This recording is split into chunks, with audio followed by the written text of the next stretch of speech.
दोस्तों, एक राजमहल में कामवाली और उसका बेटा काम करते थे। एक दिन राजमहल में कामवाली के बेटे को हीरा मिला। वह माँ को हीरा देकर कहा, इसे राजा को दे दीजिए। कामवाली होशियारी से वह हीरा बाहर फेंक कर कहती है, यह कांच है, हीरा नहीं, जा अपना काम कर। कामवाली घर जाते वक्त चुपके से वही हीरा उठाकर सुनार के पास ले जाती है। सुनार समझ जाता है कि इसको कहीं मिला होगा, यह असली है या नकली पता नहीं, इसलिए पूछने आ गई। सुनार भी होशियारी से वह हीरा बाहर फेंक कर कहता है, यह कांच है, हीरा नहीं। कामवाली के जाते ही सुनार वह हीरा चुपके से उठाकर जौहरी के पास ले जाता है। जौहरी हीरा पहचान लेता है। हीरे को देखकर उसकी नीयत बदल जाती है। वह भी हीरा बाहर फेंक कर कहता है, यह कांच है, हीरा नहीं। जैसे ही जौहरी हीरा बाहर फेंकता है, उसके टुकड़े टुकड़े हो जाते हैं। यह सब एक देवदूत निहार रहा था। उसने हीरे से पूछा, कामवाली और सुनार ने 2 बार तुम्हें फेंका, तब तो तुम नहीं टूटे, फिर अब कैसे टूटे? हीरा बोला, कामवाली और सुनार ने 2 बार मुझे फेंका क्योंकि वह मेरी असलियत से अनजान थे, लेकिन जौहरी तो मेरी असलियत जानता था, तब भी उसने मुझे बाहर फेंक दिया। यह दुख मैं सहन नहीं कर सका, इसलिए मैं टूट गया। दोस्तों, आपने एक बच्चा जिद पर अड़ गया,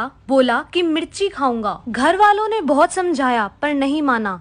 हार कर उसके गुरुजी को बुलाया गया। वे जिद तुड़वाने में महारथी थे। गुरु के आदेश पर मिर्ची मंगवाई गई। उसे प्लेट में परोस बच्चे के सामने रखकर गुरुजी बोले, ले अब खा। पर बच्चा मचल गया और बोला, नहीं, तली हुई खाऊंगा। गुरु ने मिर्ची तलवाई और दहाड़े, ले अब चुपचाप खा। बच्चा फिर गुलाटी मार गया और बोला, नहीं, आधी खाऊंगा। मिर्ची के 2 टुकड़े किए गए। अब बच्चा गुरुजी से बोला, पहले आप खाओ तभी मैं खाऊंगा।